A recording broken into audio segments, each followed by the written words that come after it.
Olá pessoas, quem fala aqui é Belmiro, bem-vindos e bem-vindas ao nosso podcast. Esse podcast da Estúdio Sala de Aula, gravado com o aplicativo Anchor, Anchor.fm. Então recomendo, se vocês quiserem acompanhar melhor nos podcasts, também produzir o seu próprio podcast, grave com o Anchor, em que você não tem que pagar nada e também não tem limite de armazenamento. Então, sem mais delongas, vamos então para o nosso episódio.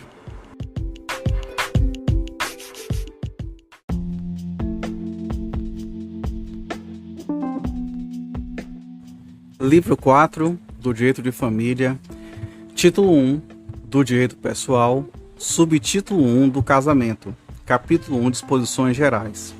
Artigo 1511. O casamento estabelece comunhão plena de vida com base na igualdade de direitos e deveres dos cônjuges.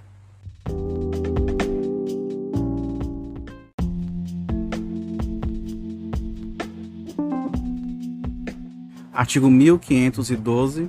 O casamento é civil e gratuita a sua celebração. Parágrafo único. A habilitação para o casamento, o registro e a primeira certidão serão isentos de selos, emolumentos e custas para as pessoas cuja pobreza for declarada sob as penas da lei.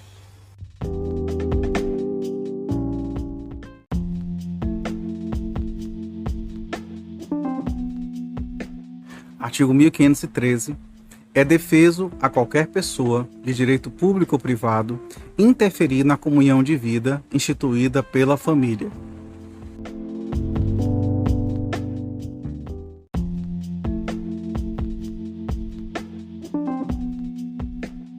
Artigo 1514.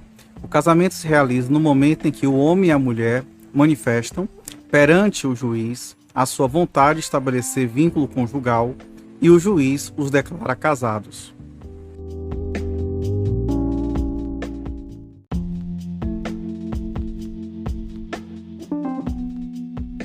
Artigo 1515.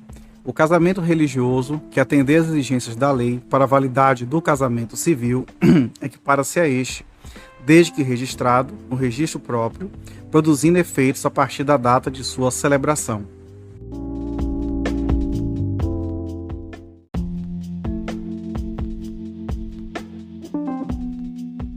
Artigo 1516. O registro do casamento religioso submete-se aos mesmos requisitos exigidos para o casamento civil. Parágrafo 1º. O registro civil do casamento religioso deverá ser promovido dentro de 90 dias de sua realização, mediante comunicação do celebrante ao ofício competente ou por iniciativa de qualquer interessado, desde que haja sido homologada previamente a habilitação regulada neste Código. Após o referido prazo, o registro dependerá de nova habilitação. Parágrafo 2º. O casamento religioso celebrado sem as formalidades exigidas nesse Código terá efeitos civis se, a requerimento do casal, for registrado a qualquer tempo no registro civil, mediante prévia habilitação perante a autoridade competente e observado o prazo do artigo 1532. Será nulo, parágrafo 3º, o registro civil do casamento religioso se, antes dele, qualquer dos consorciados houver contraído com outrem casamento civil.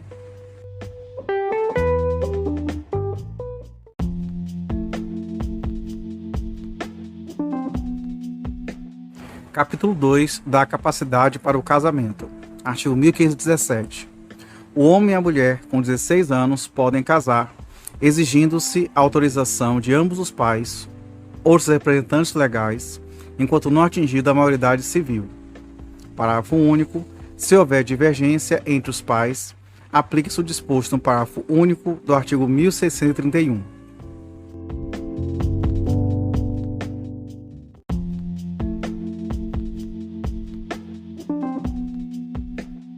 Artigo 1518. Até a celebração do casamento, podem os pais ou tutores revogar a autorização.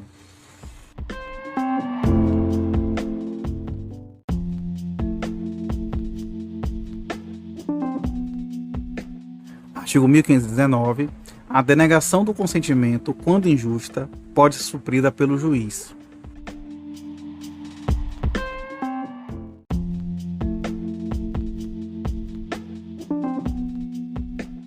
Artigo 1520. Não será permitido, em qualquer caso, o casamento de quem não atingiu a idade núbil, observado o disposto no artigo 1517 deste Código.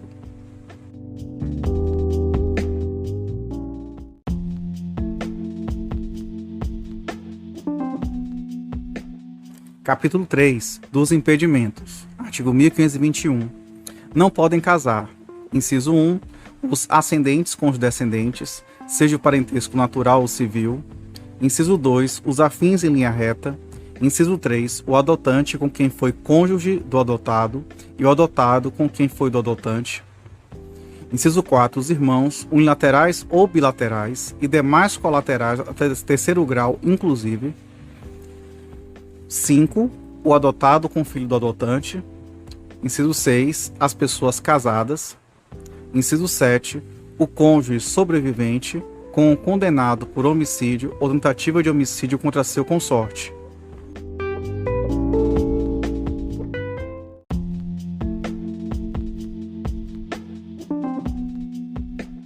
Artigo 1522.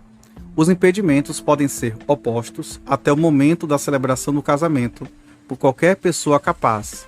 Parágrafo único. Se o juiz ou oficial de registro tiver conhecimento da existência de algum impedimento, será obrigado a declará-lo.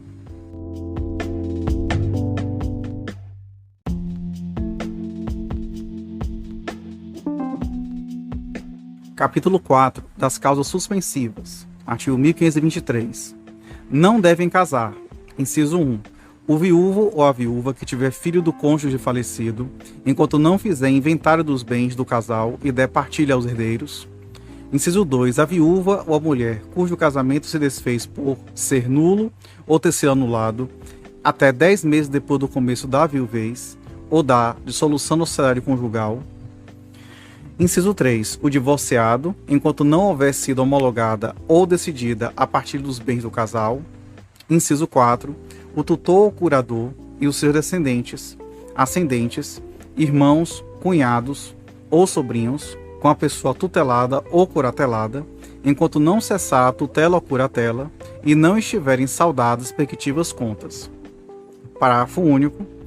É permitido aos nubentes solicitar ao juiz que não lhe sejam aplicadas as causas suspensivas previstas nos incisos 1, 3 e 4 deste artigo, provando-se a inexistência de prejuízo, respectivamente para o herdeiro, para o ex-cônjuge e para a pessoa tutelada ou curatelada. No caso do inciso 2, a nubente deverá provar nascimento de filho ou inexistência de gravidez na fluência do prazo.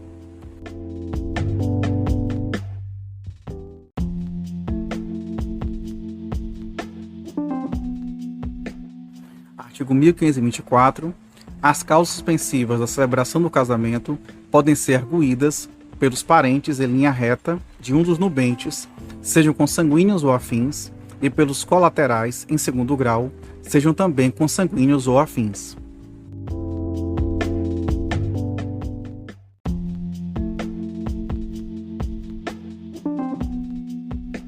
Capítulo 5. Do processo de habilitação para o casamento. Artigo 1525. O requerimento de habilitação para o casamento será firmado por ambos os nubentes, de próprio punho, ou a seu pedido por procurador, e deve ser instruído com os seguintes documentos. Inciso 1. Certidão de nascimento ou documento equivalente. Inciso 2. Autorização por escrito das pessoas sob cuja dependência legal estiverem, ou ato judicial que as supra. Inciso 3. Declaração de 2 testemunhas maiores, parentes ou não, que atestem conhecê-los e afirmem não existir impedimento que os iniba de casar. Inciso 4. Declaração do estado civil, do domicílio e da residência atual dos contraentes e de seus pais, se forem conhecidos. Inciso 5. Certidão de óbito do cônjuge falecido, sentença declaratória de nulidade ou de anulação de casamento transitada a julgado, ou do registro da sentença de divórcio.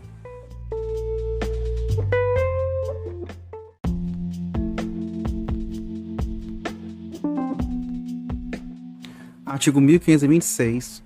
A habilitação será feita pessoalmente perante o oficial do Registro Civil, com audiência do Ministério Público. Parágrafo único. Caso haja impugnação do oficial, do Ministério Público de terceiro, a habilitação será submetida ao juiz.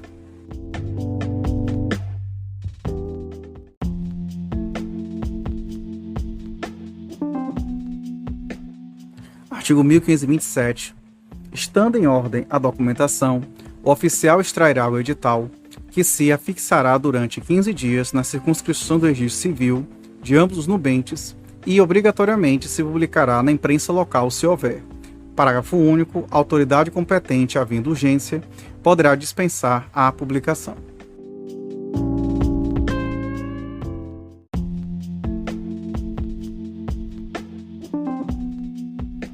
Artigo 1528. É dever do oficial do registro esclarecer os nubentes a respeito dos fatos que podem ocasionar a invalidade do casamento, bem como sobre os diversos regimes de bens.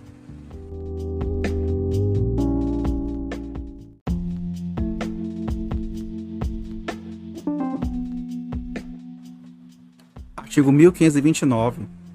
Tanto os impedimentos quanto as causas suspensivas serão opostas em declaração escrita e assinada, instruída com as provas do fato alegado ou com a indicação do lugar onde possam ser obtidas.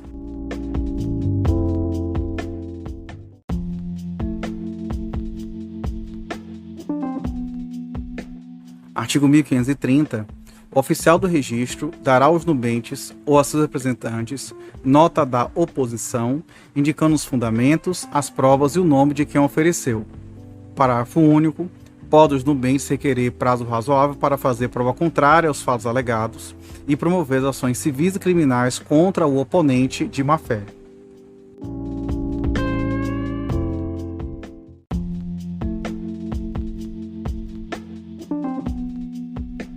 Artigo 1531. Cumpridas as formalidades dos artigos 1526 e 1527 e verificada a inexistência de fato obstativo, o oficial do registro extrairá o certificado de habilitação.